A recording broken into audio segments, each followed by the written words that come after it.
on, y'all! Hey everybody, it's Andy Kushner with The Wedding Biz, and this is another episode of The Next Level, and with my co-host Melissa Fancy. Hi everyone. You'll notice Melissa Fancy's voice sounds so much better because her internet has been out, what, Melissa, for like 6 days? I don't know how you're not tearing the hair out. 6 days, and you really couldn't go anywhere else nearby to work, right? You were kind of stuck? No, yeah, because they kept wanting to come back to the house. You know, it was like, oh, somebody's going to come to the house. So at some point between 8 and 8, so be ready. Oh, God. Very inconvenient. You know, it shows how much we depend on technology. I think I could last like a few hours, but my God, 5-6 days. Anyway, I feel for you. So Melissa and I are going to discuss this morning's interview. We're going to take a few topics and help translate them into specific tactical strategies that you can use to bring your business to the next level. And first, I want to mention that last week's episode, Robert Fountain, for those of you who might have missed it, was really fascinating. He's a planner designer out of San Francisco. If you can't tell, we've been doing a little series on people out of San Francisco, and Robert has a very different approach, so it's worth listening to. You know, and speaking of past episodes, I want to mention too, that if you're not totally aware of it, there is really an incredible catalog, a back catalog, an archive on the podcast that goes way back to around May of 2017. And you can go back and listen to them. And there are people like Sylvia Weinstock, David Beam, Colin Cowie, David Stark, Tara Gerard, Lynn Easton. I mean, just so many that are really interesting. And one of the easiest ways, basically 2 easy ways to get to it, if you're looking on your phone, obviously you just simply scroll down. If you're on the website, theweddingbiz.com, we have a button that says all episodes, and it's alphabetical. So that's how you can kind of take a look and see who else you want to listen to. A lot of great interviews there. So in terms of any other topics before we get to the interview of the day, you've got anything for us, Melissa? Yeah, we are getting ready to head to Engage Cabo, and I cannot even tell you how excited I am. Cabo is absolutely like my Mecca, favorite place in the world so far, and I cannot wait to see everybody there. But I just want to remind you that if you've never gone before, this podcast is actually a really great thing to spend some time listening to before you go so that you can have a chance to get to know the speakers and get to know a little more about who they are, their business, where they came from. But not just the speakers. There's a lot of people attending that Andy has interviewed, and it's a really great opportunity for you to get to know their story and have something to talk about when you are hanging out during the parties or in between the classes and sessions. I highly recommend getting all caught up so that you are ready when you get there. And we are going to be sending out a newsletter to make it easy for you in terms of who the speakers are that I have already interviewed who have been on the show. This morning's guest who we're talking about is Alison Hotchkiss Rinderknecht of Alison Events. She is a wonderful, wonderful planner and designer who works globally. And I was very fortunate to meet with her in her office in Sausalito, which is a beautiful part of the Bay Area. And I found Alison to just be so sincere and genuine. And we immediately, as soon as I walked in, really hit it off. She also has another company called Event Space Consulting that she partnered with Jesse Toombs on.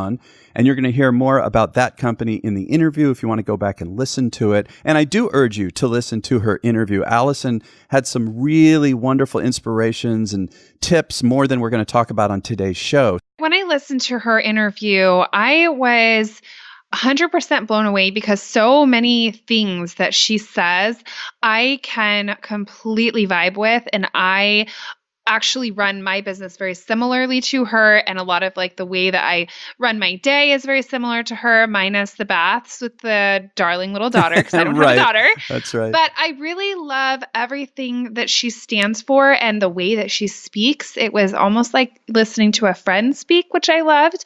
But what really struck me was she's got a very intensely fabulous concept of adventure when she is planning her events. And, you know, we were just talking about how, you know, she had the groom entrance, this helicopter dropped the groom off for the ceremony during one of her weddings, and just little things like that I think really are her signature. And that's what really keeps her just able to have these fantastic clients coming. I would say that was a big one, actually, more than a little thing. Yeah. But, you know, yes. but But I know your point, which is that normally if there's going to be a surprise reveal, it's going to be the bride. So it was a real cool twist that it was actually the groom. And I remember another example of hers that really grabbed my attention because I love the redwoods, and I took a trip with my daughter a few years ago, and we went to some of the redwoods. Is that she created this like mystical pathways on the way to the ceremony, so that when people got off this beautiful bus, they heard kind of in the distance this ethereal kind of music. And it turns out that Alison had this beautiful grand piano on a platform in the middle of the redwoods. And so it kind of drew them in that direction. And again, in terms of this concept of adventure, I thought that was another really great example. And she also talked a lot, and again, if you check out the interview, you'll hear that she had other very interesting locations where she had a sense of adventure in like this island off of Japan that had never had a wedding there before and had lots of art on it. And obviously that alone is a sense of adventure. But again, there's ways to do it in more subtle ways, more cost-effective ways that we can all think about. So I thought that was also, Melissa, I thought that was a really great idea.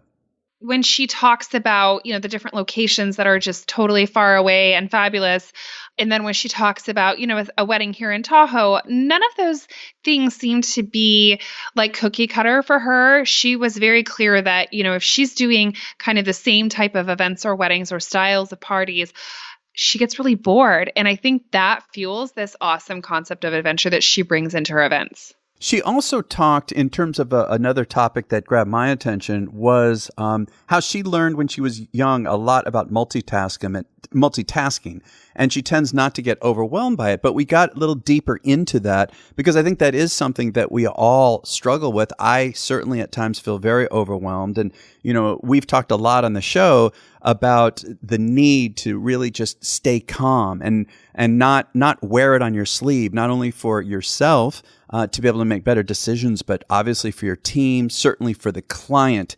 And she extended that even to, Melissa and I call it partners or frienders instead of vendors, but she was saying that her vendors are an extension of this whole kind of event family.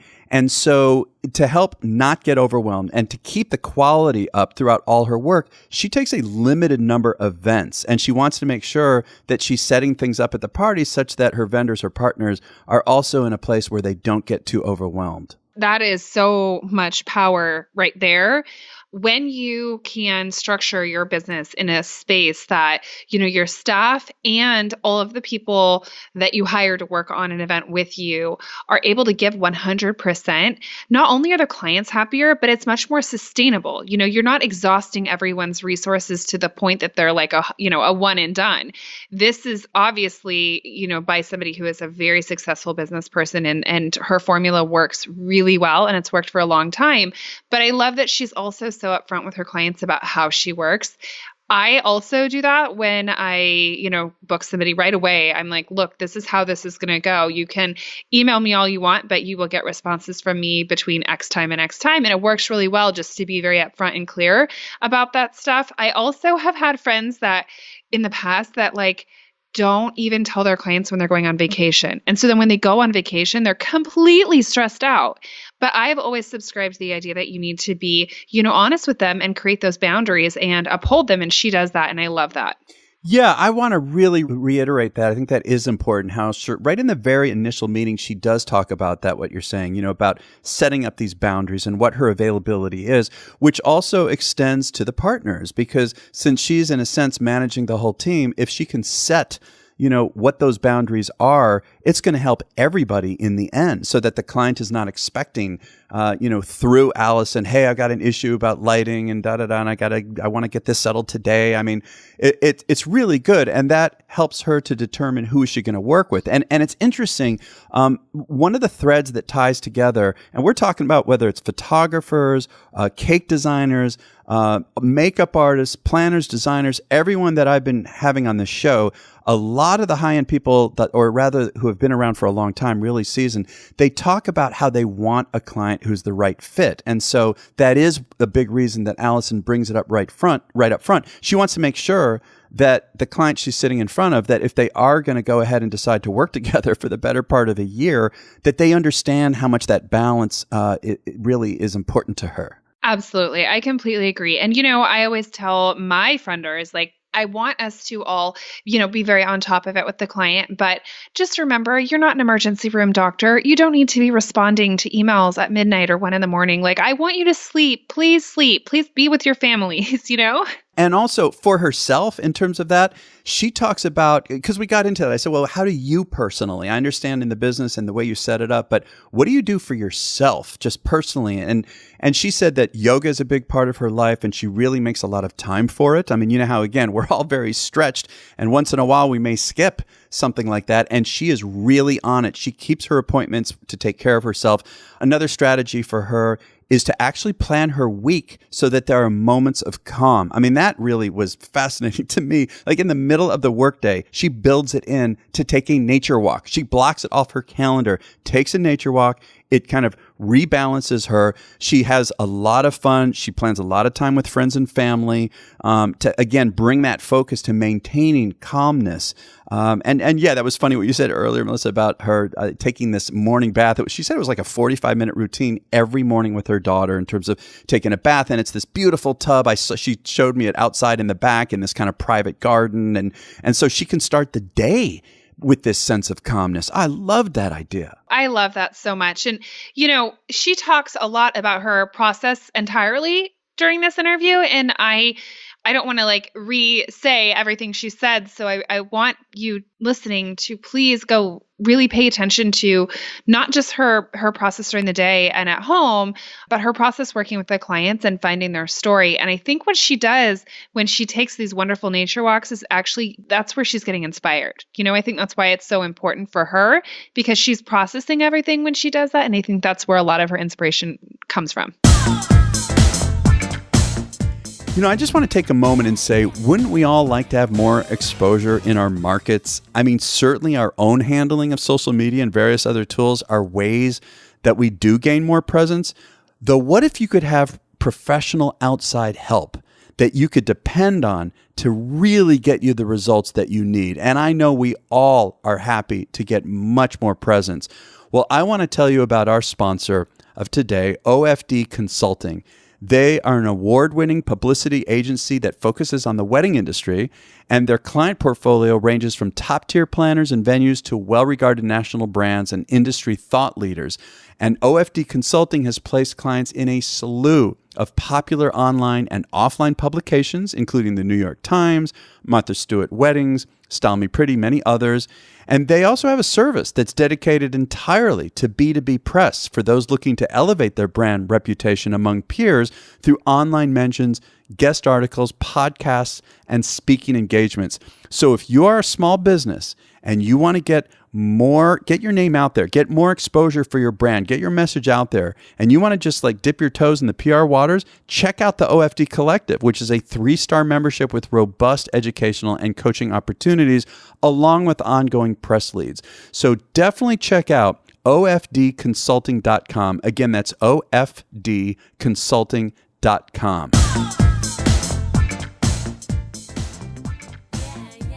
As we get ready to wrap up, because we are running out of time, remember to go back through our archive, listen to everything as you're getting ready for Engage. Yes, make sure everything, that you're everything.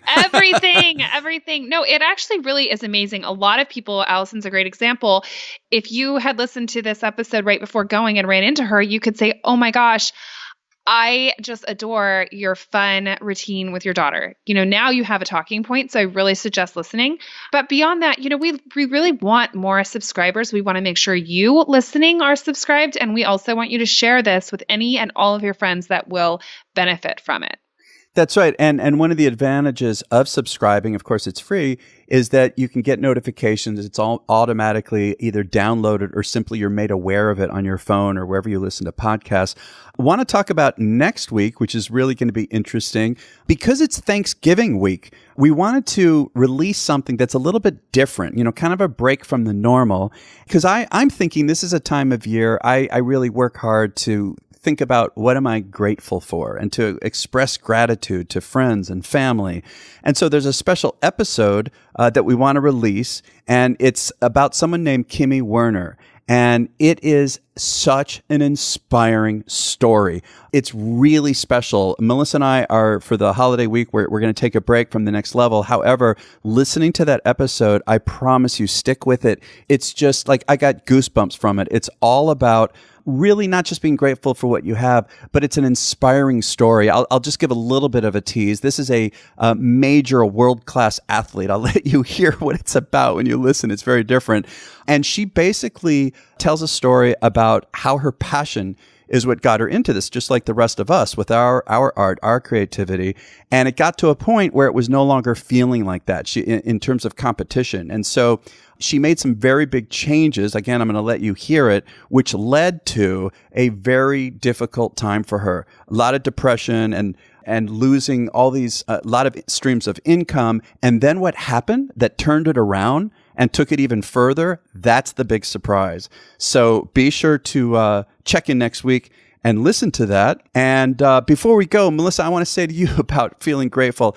I am so grateful for all the work and effort you do. I love co-hosting The Next Level with you. I'm just having a blast with you and think you're doing such a great job. I just want to say that in front of everybody. Oh, thank you so much, Andy. That's so nice. You know what? I love everything that you have done with this. I love where it's going, and I'm just really happy to be a part of it. So thank you. Wonderful. So everyone have a wonderful, wonderful holiday. Be sure to give yourself some time. Even if you have an event on that weekend, make some time for yourself. So we are Andy and Melissa with The Next Level, and you have been listening to The Wedding Biz.